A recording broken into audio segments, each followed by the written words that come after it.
Hello, my noble band of outlaws. Outlaw Samurai coming at you live with a video.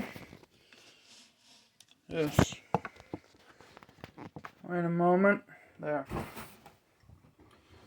Well, I'm here to make a video justifying why I believe sword is best bushcrafting tool.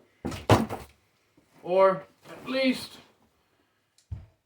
if you don't have a lot of tools and you do have a good quality sword, it can do basically everything bushcrafting blades can do.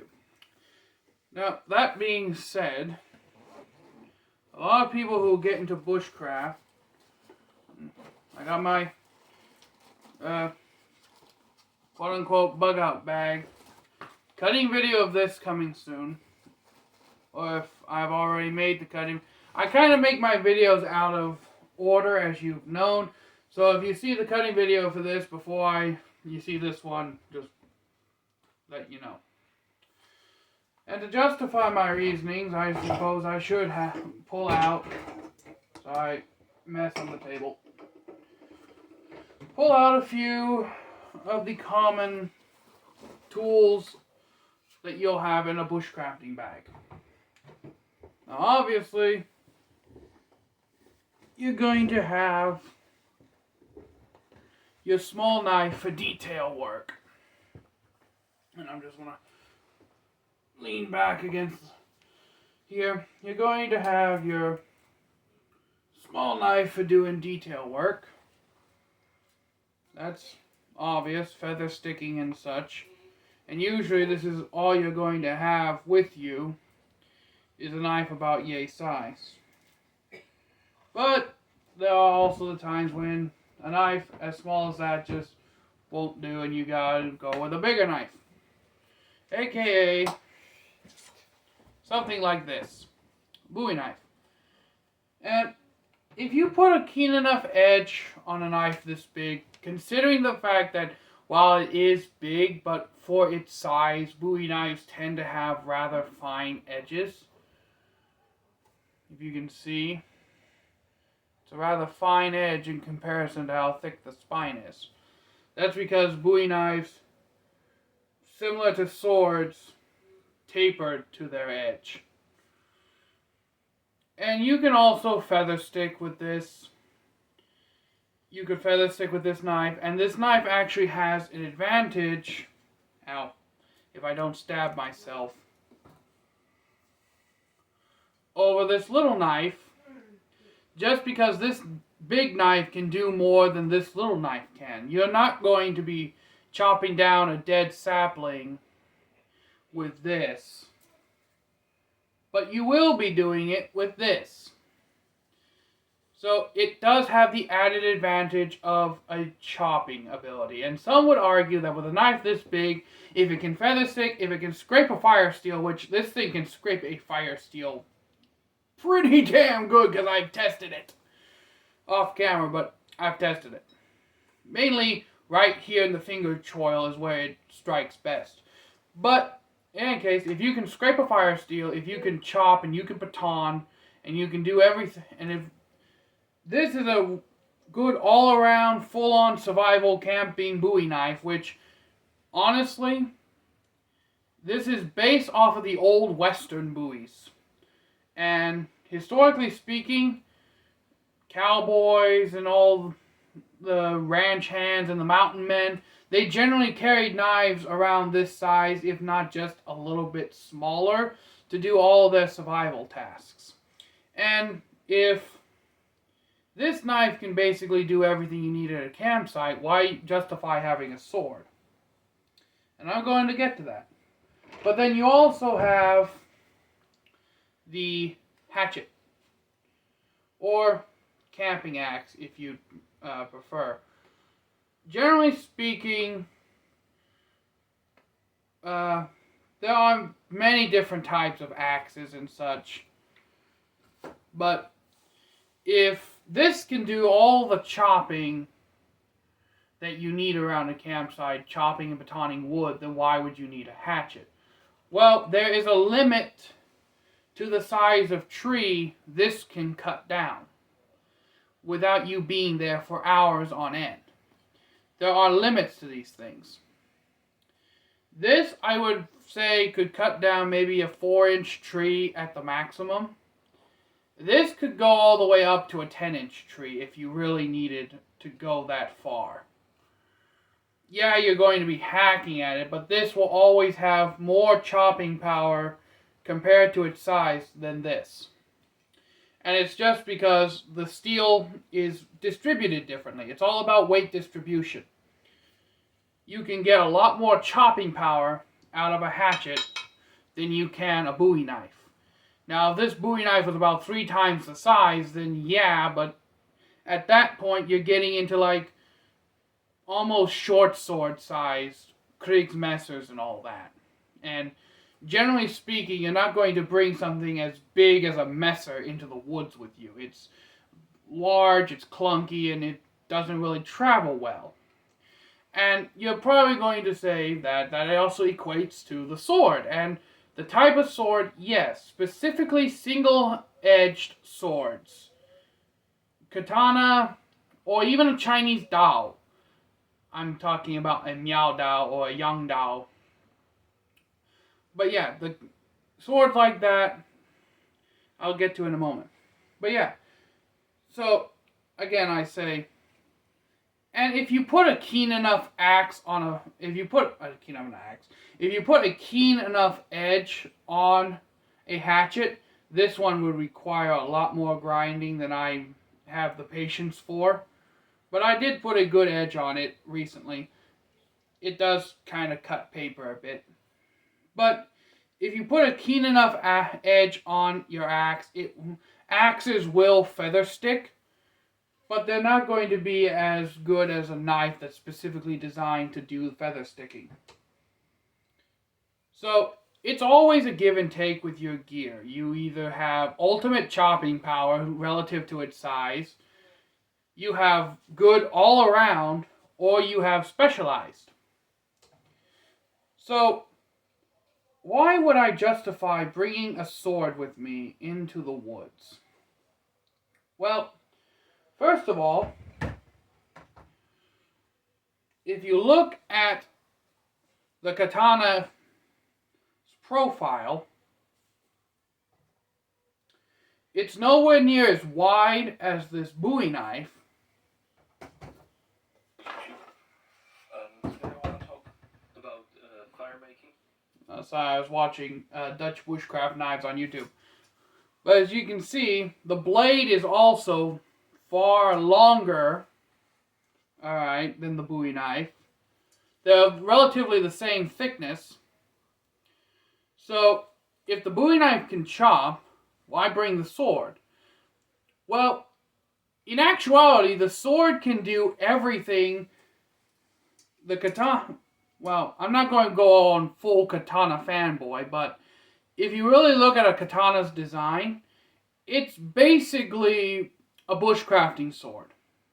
Katanas can basically be turned into bushcrafting blades very easily, and this is why. A katana, if it's made out of the right steel, will hold a very fine, keen edge, and if you hold it right, you can easily do fine work right here. Like if I had, we'll use this hanger as an example. If I needed to, I could make feather sticks with this fairly easily, especially down close to the habaki. So it can feather stick.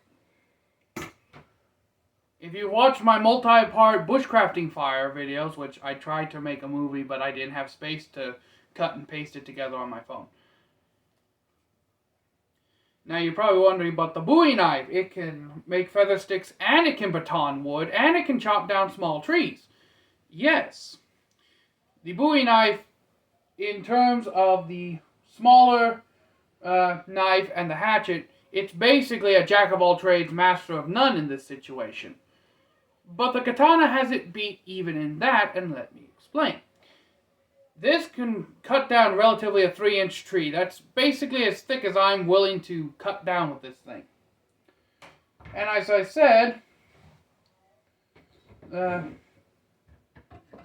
this could probably go all the way up to a 10-inch tree. Yeah, you're going to be there for a while hacking and chopping.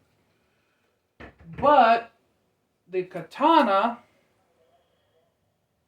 can do the same thing as the hatchet. And you're probably thinking, that's impossible. Look at the way the metal is distributed. And yes, the hatchet does have equivalent the katana has equivalent chopping power to the hatchet. Because of the simple fact that just like the hatchet, the katana is blade heavy. Its weight is forward centered. And the same amount of steel that goes into making one hatchet head can easily go into making a katana's blade. So, if I was just to take this grip and turn this into a sword blade, I would basically have the chopping power of 2 hatchets. So the katana has just as much chopping power as a small hatchet. And you're probably wondering, but Outlaw Samurai, the katana would be so bulky. You have such a long tool.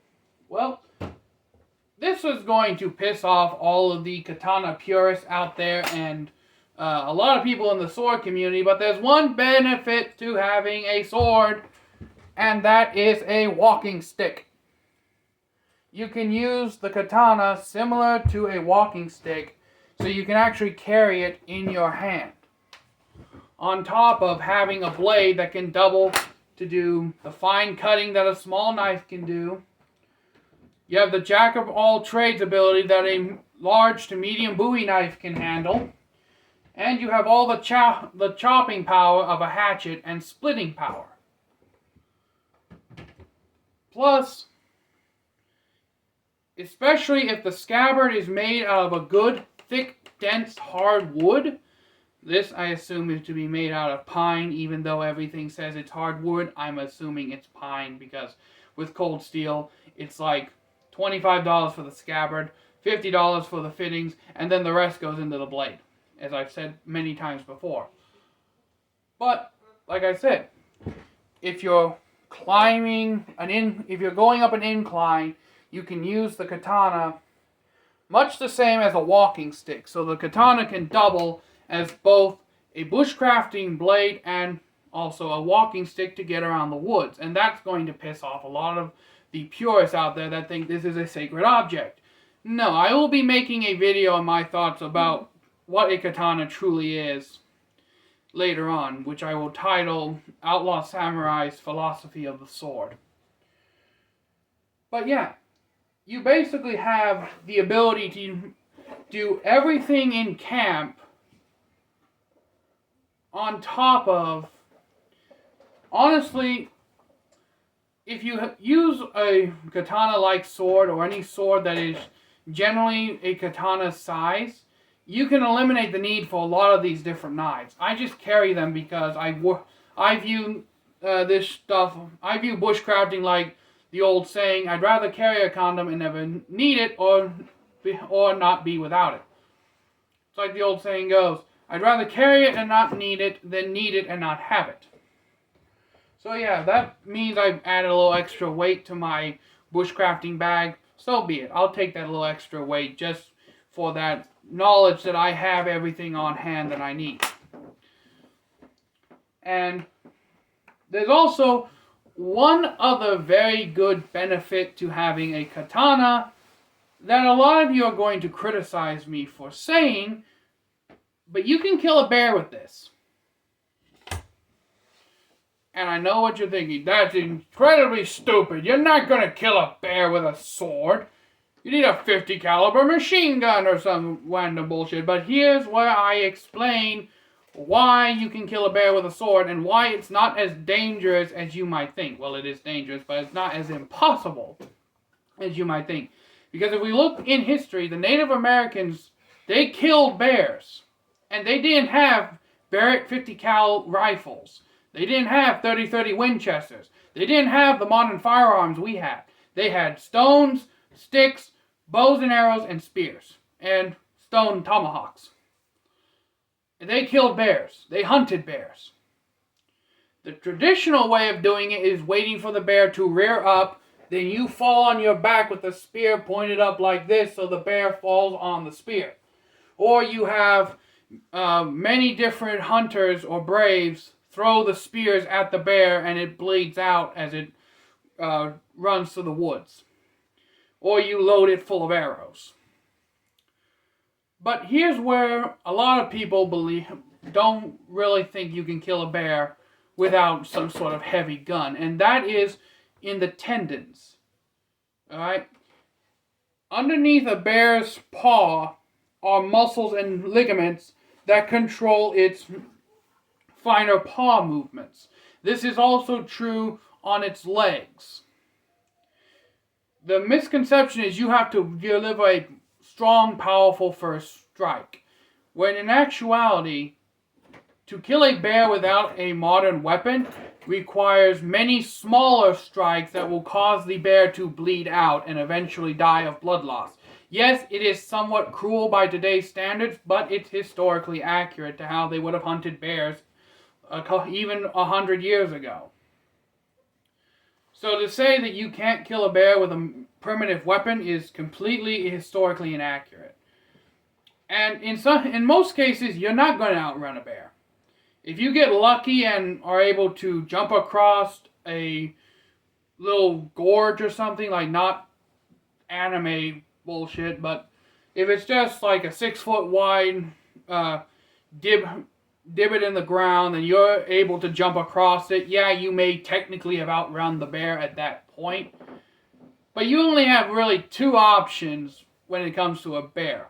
Run your ass off and hope you get lucky that you escape it, or climb a tree. Because the only bear in North America, despite what people will tell you, the only bear in North America that is able to climb trees into its adulthood is a black bear. Grizzly bear cubs can climb trees, but they cannot climb trees as full-grown adults. So you're getting chased by a black bear, you're screwed. But if you can climb a tree and you're getting chased by a grizzly bear, you have a chance.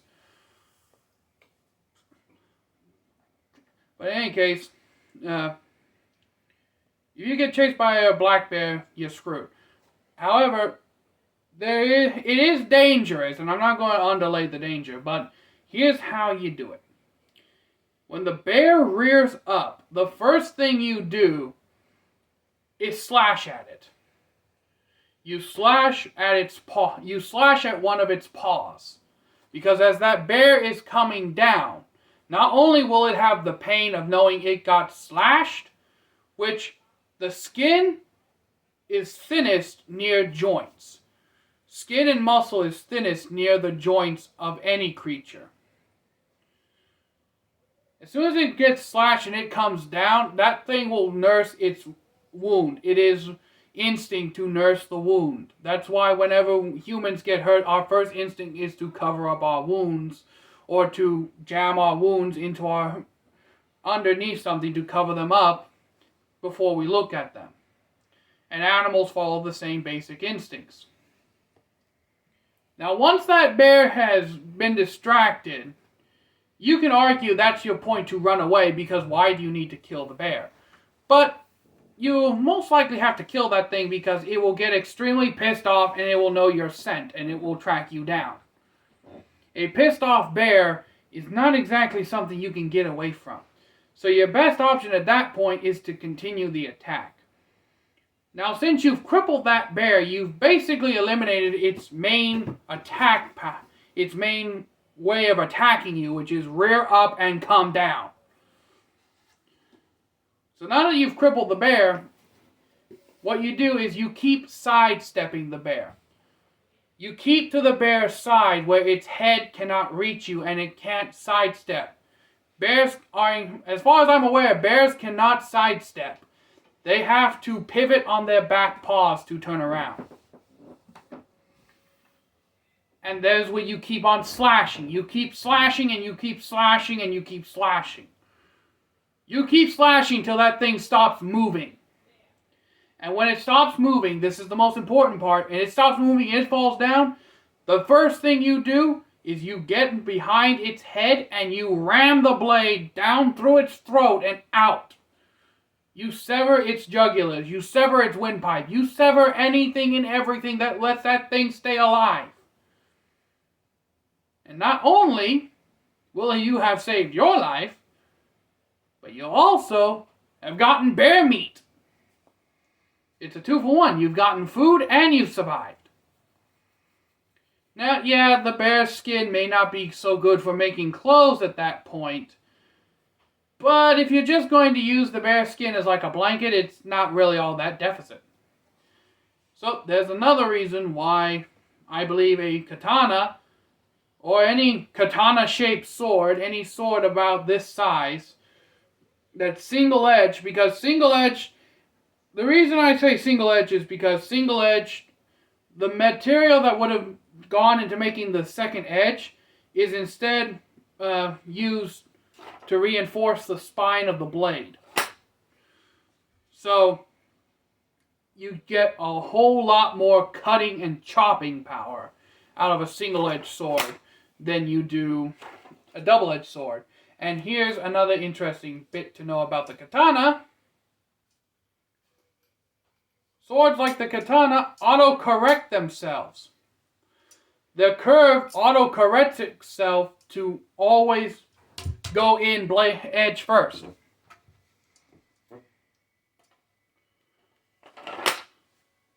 So, in conclusion, that is why I believe that a katana could ultimately replace your fine working knife, a jack-of-all-trades Bowie knife, and even a hatchet. Now, I will say this, the one con that I have discovered about using a sword for bushcrafting is that it requires a lot more skill to do.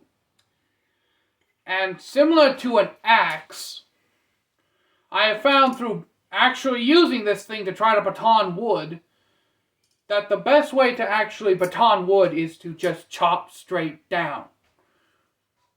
Because up here is where all of the power in a katana comes from.